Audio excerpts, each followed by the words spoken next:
God our Father and our Lord and Savior Jesus Christ. Martha's heart was nearly beating out of her chest. The teacher was coming to her house in just minutes. She was excited, she was nervous, she was overjoyed at the opportunity to welcome this man who had changed so many lives, who had changed her life. Martha lived to entertain. She was known all around as one of the best cooks, the best hostess in all of Bethany. If you wanted a great meal and to be treated like royalty, it was Martha's house you went to. And Martha was proud of that reputation. She had been raised to be the perfect hostess. Jewish tradition was very clear. When travelers came through, you were obligated to feed and care for them, but even more so, you were honored to have them with you. Martha felt humbled and grateful and privileged to have Jesus at her home.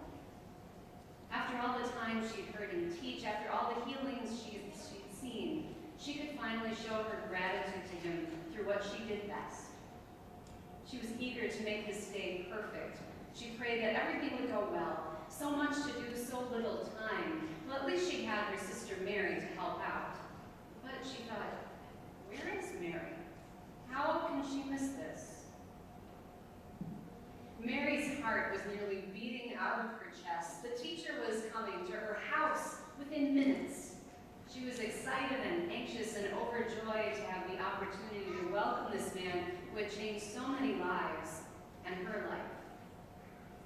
Mary stood outside the house, nearly dancing with excitement, jumping up every now and then to see if she could spot Jesus coming down the road. She wanted to be the first to welcome him to the home she shared with his sister and brother. Jesus had traveled far. He had been without a home base for so long, and not every place had received him well. Not every city was open to hearing his teachings. Some had even run him right out of town. How horrible, Mary thought. So she wanted Jesus to feel at home in her home, filled with warm people who were willing to listen to him. So as she eagerly welcomed Jesus into their home, she sat down on the floor to listen to him teach. And after a few minutes of being absorbed in what he was saying, she looked around the room and wondered, where's Martha? How can she miss this? This is a familiar story to most of us, I think. We're familiar with Martha the doer and Mary the listener. We may even think of this story as the story of the nagging sister and the slacking sister. Because in the middle of all of her flitting around and kneading and pouring and serving, Martha notices that her co-hostess is utterly absent from the kitchen, leaving her to do all the work. And instead of politely asking Mary to join her in the kitchen or passive-aggressively clashing pots and pans to show her frustration, Martha bursts into the room, hands on her hips, and says to Jesus, Lord, do not care that my sister's left me to do all the work by myself. Tell her to help me. Imagine being one of Jesus' followers sitting in that room after that outburst.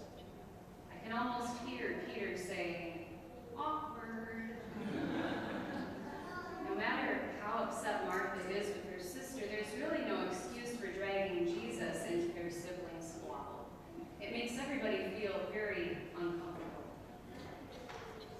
But Jesus had to deal with conflicts and uncomfortable things before. He was a master at wisely answering questions while avoiding the traps that the questioner had set up for him. Jesus had a beautiful way of avoiding the choice of one side over another.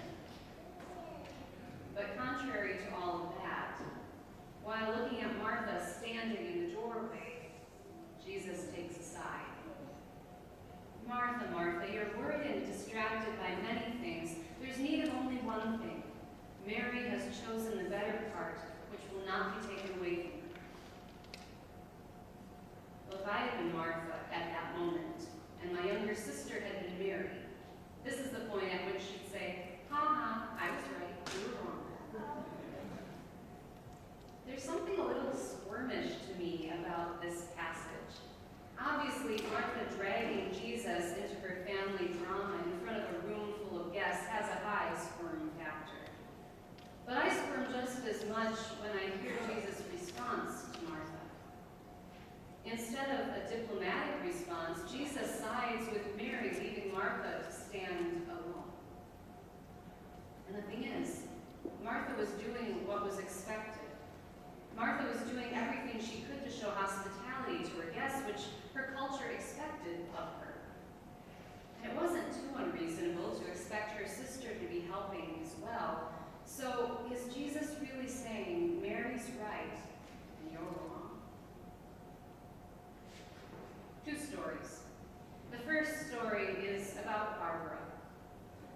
joined a church after she moved to a town, and she quickly became a regular in worship, and she attended every Bible study she could find. She loved Bible studies. She loved and knew the Bible very well. And then when it was time for their church to go into the city to serve at the soup kitchen, because she had been so active in the Bible studies, the pastor went to Barbara and said, "Hey, do you want to participate? You want to come and help serve?" And Barbara said, "No thanks, Pastor. I like worship and I like Bible studies, but it's really all I'm interested in getting involved with. I don't think I get anything out of helping anyway." The second story is about Lindsay.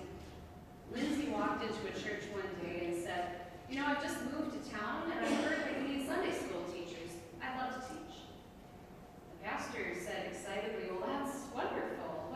What church are you a member of now?" Lindsay said, "Oh, I'm not really a church person. I just like to help people. I volunteer at the food pantry, and I heard that you needed help with Sunday school, and since I love kids, I thought I'd volunteer my time." The pastor said, "Well, we'd like our Sunday school teachers to worship regularly so that they're spiritually fed as they feed our children." And Lindsay said, "I actually don't really see the point of worship. I'm fed by helping others, not by hearing the Bible." Okay, so there's trouble with both of those situations, obviously. I call it the pew potato versus the secular do-gooder. Barbara's only interested in being spiritually nourished and receiving. She's satisfied to just sit potato-like in her pew and at Bible study without going out to live out the faith she's learning. She didn't understand that hearing God's word is supposed to inspire us to go out and serve others. If we only hear God's word and don't live it, what's the point? And Lindsay is our secular do-gooder who is very interested in serving others and giving. But her acts of service weren't rooted in any kind of faith in Jesus. She didn't understand that as Christians, we serve others because of everything God has done for us. Many people do great acts of service, including atheists. Many of them do so many good service projects. But what sets us Christians apart from others is that our service is done in gratitude for what God has done for us. If we serve others without foundation in our faith, what makes us any different than any other do-gooder? As Christians, we're called to serve, not because we're nice people, but because God has blessed us with gifts to serve. We act in service out of response to our faith, response to everything God has done. Word and service go hand in hand. It's hard to have one without the other. We Christians need worship. We need Bible study and devotions to fill us up. And then we need to use that spiritual food to go out to feed and teach and serve others. Martha, Martha, you're worried and distracted by many things. Mary has chosen the better part. Although Jesus' words were surely a shock to Martha, I'm certain that Jesus wasn't saying that serving guests was the wrong thing to do. Obviously, hospitality and service are important. But rather than telling Mary to go do her job in the kitchen like the other women were, Jesus wanted to teach them something new. Typically, the women would be serving, while the men would be sitting at Jesus' feet listening. Women had work to do. They had to go and work while the men listened. Which is why Mary is saying to her sister, "Get up, go do your job." But Jesus wanted to change the way that people thought. Rather than having the men just do the learning and the women just do the serving, Jesus was teaching them that women needed to be spiritually fed and men also needed to serve. So it wasn't just okay for Mary to sit at Jesus' feet. It was important. And rather than reinforcing those cultural roles, Jesus wanted to free Martha from her obligation to serve so she could sit down and listen and be fed. In essence, Jesus was freeing Martha to be a disciple in addition to being a hostess. For so long, those of us who lean more toward the Martha spectrum have struggled with this text. If we don't feed people, who will? But Jesus is really telling us that we need to take time to be fed, to be inspired and filled with God's word so that we then can feed others. And on the other hand, if we're much more focused on being fed, on receiving, we need to take that spiritual fuel and use it to serve others. Soon we will all partake in this supper that's been prepared for us.